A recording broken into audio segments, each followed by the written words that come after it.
signed in over there?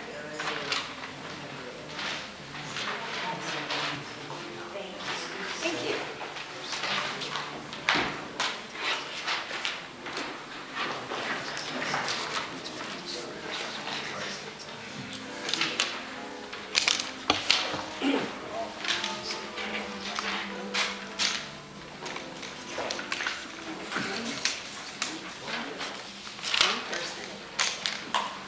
Barbara Thomas. Hello, Ms. Thomas. Good afternoon. In doing a follow-up on my vice president asking,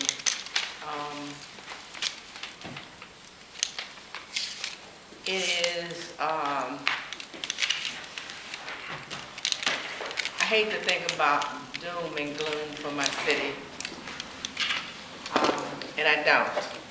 I'm always hopeful and respectful that other things can take place. As far as the study, the Buckley and King organization has went to the foundation and has had some good feedback. As far as the leadership, which is the mayor of the city, I think the council is enlisting the cooperation of the administration as far as the 90 days of study. And I don't think they would have put a 90-day deadline on the study if they weren't confident that something could take place. And in answering, as one of the council members, in answering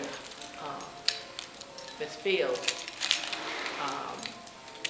question as what do we do if the study doesn't pan out like we want it to, I'm sure the council has taken into consideration we do what is best for the city and our residents.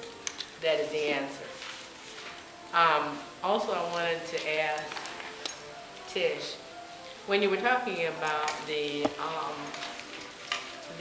pension plan, and we were behind on the pension, was there a penalization for that? I usually think that they penalize you for being late, and I wasn't privy to hearing that. It was just based on. Can you separate it out for you if they just leave it on? Do you want me to shoot? Yes, we will. This is an open meeting, and this is transparency. Well, no, I know, but I have to ask. That was asked at the last meeting, so I do have the finance department got it together for me, and it's $6,000 In addition.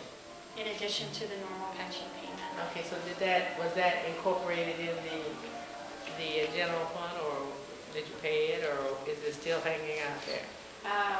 When the city became current on the pension payments, that delinquent payment the penalty was paid. And yes, it would have hit the general fund.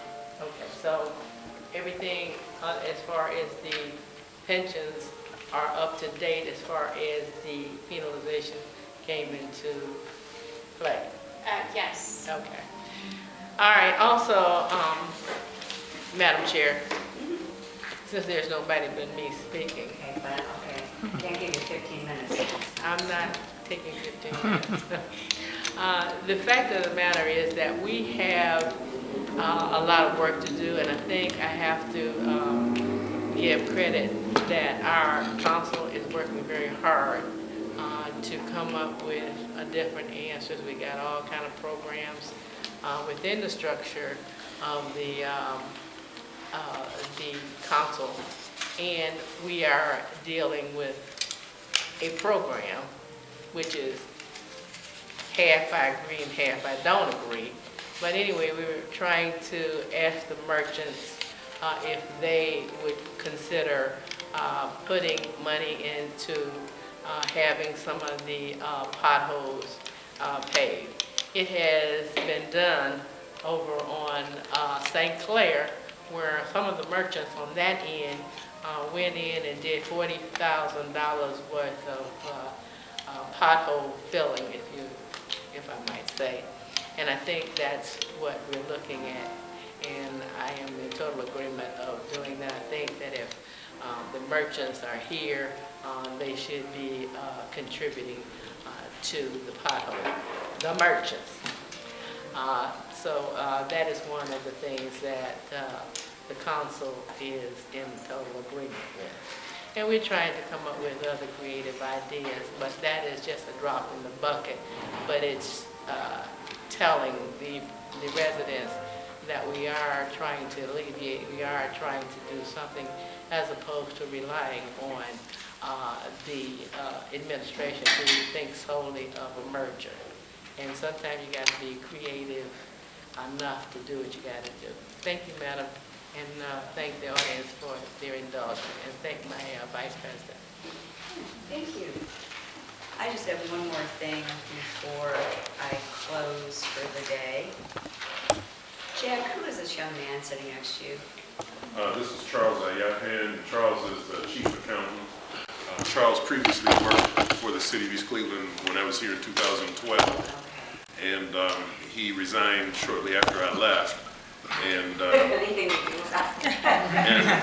and he rejoined us last year. I would just like to thank you, Charles. This is the most up-to-date this city has ever been in reconciliations. You have done a wonderful job.